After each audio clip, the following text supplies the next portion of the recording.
अलीगढ़ के बड़ला कस्बे से एक ऐसा दिल दहला देने वाला मामला सामने आया है जिसे सुनकर रूह कांप जाए। एक पत्नी जो प्रेम में इस कदर अंधी हो गई कि पति की मौजूदगी को अपने रिश्ते की सबसे बड़ी रुकावट मान बैठी। फिर जो साजिश रची गई वह किसी थ्रिलर फिल्म से कम नहीं। सुरेश 3 बच्चों का पिता दिल्ली में सिक्योरिटी गार्ड की नौकरी करता था। अपनी हर छुट्टी पर परिवार के पास भागा चला आता था, लेकिन उसे क्या पता था कि उसकी गैर मौजूदगी में उसकी पत्नी बीना ने उसका ही अंत तय कर दिया है। 30 वर्षीय बीना की शादी 12 साल पहले सुरेश से हुई थी। फिरोजाबाद की रहने वाली बीना 3 बच्चों की मां बन चुकी थी। नीतीश जो कि 10 साल का है, पुनीत जो कि 8 साल का और रोशनी जो कि 6 साल की है। पति की दिल्ली में नौकरी के चलते वो अकेली रहती थी। तभी मोहल्ले में 20 मीटर दूरी पर परचून की दुकान चलाने वाला 24 साल का मनोज उसकी जिंदगी में आया। मनोज और बीना का रिश्ता जल्द ही मोहब्बत में तब्दील हो गया। पहले चोरी छिपे मुलाकातें, फिर खुल्लम खुल्ला प्यार और आखिर में 3 पंचायतों तक की नौबत आ गई। सुरेश को जब इस संबंध की भनक लगी तब उसने पत्नी को समझाने की कोशिश की।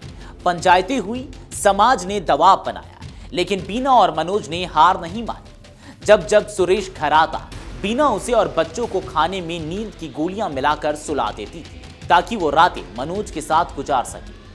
सीओ बरला गर्वित सिंह के अनुसार बीना और मनोज पहले भी 3 बार पकड़े जा चुके थे। एक बार अलीगढ़ के होटल में, एक बार दिल्ली में और एक बार गांव में आपत्तिजनक हालत में।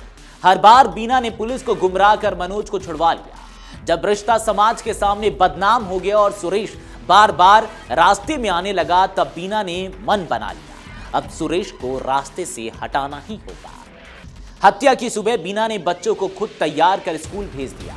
बच्चे नहीं जाना चाहते थे, बोले पापा आज दिल्ली जा रहे हैं, उनके साथ रहना है, लेकिन बीना ने जबरदस्ती भेज दिया। सुबह करीब 9:30 बजे सुरेश घर के बाहर चबूतरे पर बैठकर मोबाइल देख रहा था। तभी मनोज जो पहले से तमंचा लेकर तैयार था आया और सुरेश के सीने में गोली मार। सुरेश के भाई विजय दौड़े तो बीना चिल्ला उठी, जितनी गोली मारनी है मार, मगर आज बचने ना पाए। मनोज ने विजय पर भी गोलियां चलाई, जिसमें उसके कान पर छर्रे लगी। हत्या के बाद मनोज सीधे बरला थाने पहुंचा। हथियार हाथ में था और जुर्म कबूल किया। बोला, मैंने सुरेश को गोली मारी है। बीना ने कहा था मारने के बाद ही शक्ल दिखाना। थोड़ी देर बाद बीना को भी पुलिस ने हिरासत में ले लिया। पूछताछ में दोनों ने जुर्म कबूल कर लिया। जा मेरे पति को मार डाल, वरना शक्ल मत दिखाना।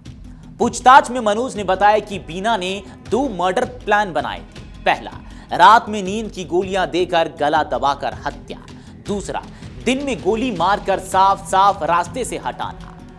पहला प्लान फेल हो गया तो बीना ने तमंचा देकर दूसरा रास्ता चुन लिया। बीना ने हत्या से 1 दिन पहले ही मनोज को आदेश दिया, जा मेरे पति को मार डाल, वरना कभी शक्ल मत दिखाना।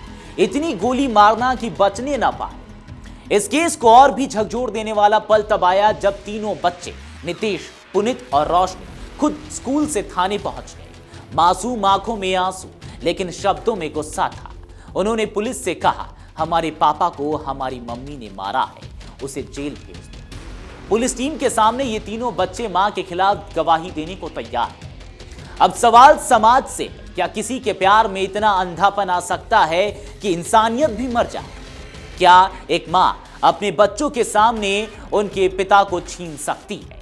और क्या हम ऐसे अपराधों को सिर्फ घरेलू विवाद मानकर आगे बढ़ जाएं? ये केस सिर्फ एक हत्या नहीं, एक सोच का मर्डर है, जिसमें प्यार की जगह हवस ने ले ली और रिश्तों की जगह तमंचा आ गया। अंत में बीना और मनोज सलाखों के पीछे हैं, लेकिन 3 मासूम बच्चे आज भी अपने पिता की तस्वीर को देखकर सिर्फ एक सवाल पूछते हैं, पापा ने क्या गलती की थी? अगर आप ये वीडियो YouTube पर देख रहे हैं तो हमारे चैनल को सब्सक्राइब कर बेल आइकन दबाएं और Facebook पर देख रहे हैं तो हमारे पेज को लाइक करें।